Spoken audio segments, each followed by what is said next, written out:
Olá, alunos! Bem-vindo ao meu canal. Meu nome é Cristina e a aula de hoje será sobre as células, os tipos de células. Vou fazer a definição de células eucariontes e procariontes e vou falar sobre as organelas existentes na célula. Portanto, a célula é o elemento que constitui os seres vivos, podendo subsistir isoladamente nos seres unicelulares ou gerar arranjos ordenados, que são os tecidos que compõem o corpo dos seres pluricelulares. As células podem ser eucariontes ou procariontes. As células eucariontes são aquelas que são especializadas, ou seja, compartimentadas, pois apresentam duas partes morfologicamente bem distintas, que são o citoplasma e o núcleo, entre as quais há um afluxo constante de vários corpúsculos, de dentro para fora e vice-versa.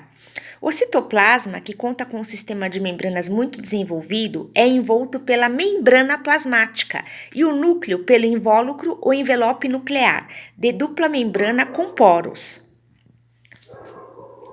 Essa é, na verdade, uma qualidade fundamental das células eucariontes, é a sua abundância em membranas que formam compartimentos, os quais separam os vários processos metabólicos por causa do direcionamento das moléculas absorvidas ou produzidas nas próprias células.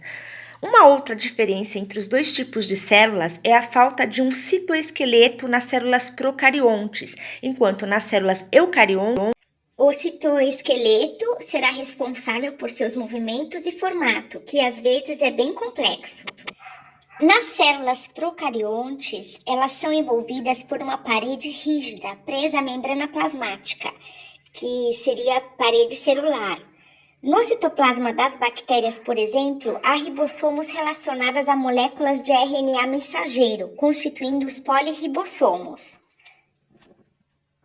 Na maioria das células procariontes, o citoplasma não apresenta outra membrana além daquela que o separa do meio externo, da membrana plasmática. Em alguns casos, são capazes de fazer invaginações na membrana que penetram o citoplasma, no qual se enrolam. O formato simples das células procariontes, em maior parte circular ou em bastonete, é mantida pela taipa extracelular, sintetizada no citoplasma e agregada à superfície externa da membrana celular. Essa divisão é rígida e representa papel fundamental na proteção das células bacterianas. Agora vou explicar um pouquinho sobre as estruturas das organelas celulares. Vou explicar um pouquinho de cada uma para esse vídeo não ficar assim muito longo. E aí, se vocês tiverem alguma dúvida, depois vocês deixam aí nos comentários que eu poderia explicar melhor.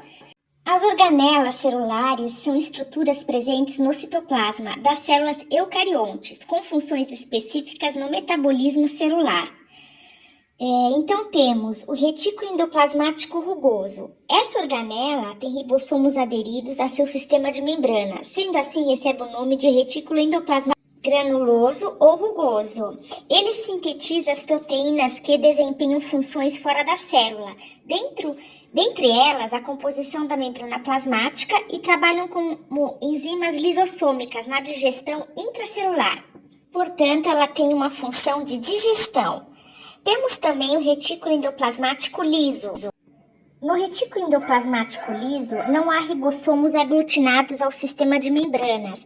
Mesmo na ausência de ribossomos, há enzimas capazes de inativar substâncias tóxicas ao indivíduo, como a bebida alcoólica, por exemplo. Vamos falar agora um pouquinho sobre o complexo de Golgi.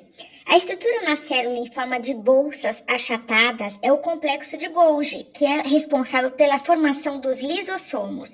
Ela atua como um centro de armazenamento, transformação e empacotamento e liberação de substâncias na célula, processo genericamente chamado de secreção celular. Essa organela participa também da secreção de enzimas digestivas pelo pâncreas e da formação do acrossomo do espermatozoide. Agora vamos falar sobre os lisossomos, que são responsáveis pela digestão intracelular. Eles se originam das vesículas desprendidas do complexo de Golgi, quando entram em contato com os fagossomos ou pinossomos, recebe o nome de vacúolo digestório. Essas bolsas membranosas contêm uma grande diversidade de enzimas digestivas que podem atuar em diferentes substâncias orgânicas, reduzindo assim o tamanho destas, de forma que possam atravessar a membrana do vacúolo digestório e entrar no citoplasma para que sejam aproveitadas nos processos celulares. O que não é digerido dentro do vacúolo digestório permanece em seu interior, até que o vacúolo se funda com a membrana plasmática e elimine esses resíduos. E esse processo tem o nome de plasmocitose. Temos também outra organela, que é a mitocôndria. Ela é responsável pela respiração celular.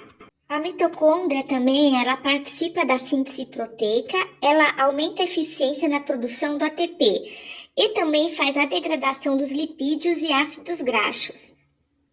E por último, vamos falar sobre o núcleo celular, que é considerado a maior organela da célula. É o reservatório da informação gênica e centro de controle do metabolismo celular. Ele é isolado do citoplasma por duas membranas chamadas, em conjunto, envoltório ou envelope nuclear. Esse envelope nuclear, na verdade, é uma cisterna do retículo endoplasmático, que delimita um volume fechado, cuja constituição é diferente do citoplasma. Ele também regula a passagem de moléculas entre o núcleo e o citoplasma.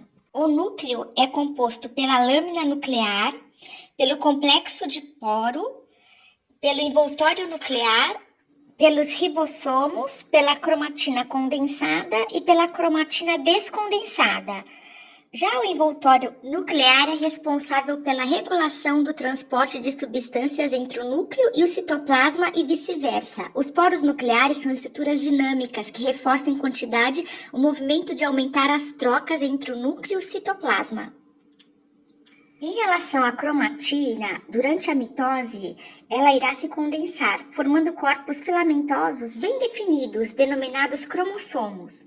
O nucleolo é uma organela de forma esférica e não envolto por membrana. Sintetiza os ácidos ribonucleicos, que é o RNA dos ribossomos. A matriz celular é uma estrutura que suporta a cromatina interfásica, estabelecendo seu lugar dentro do núcleo celular.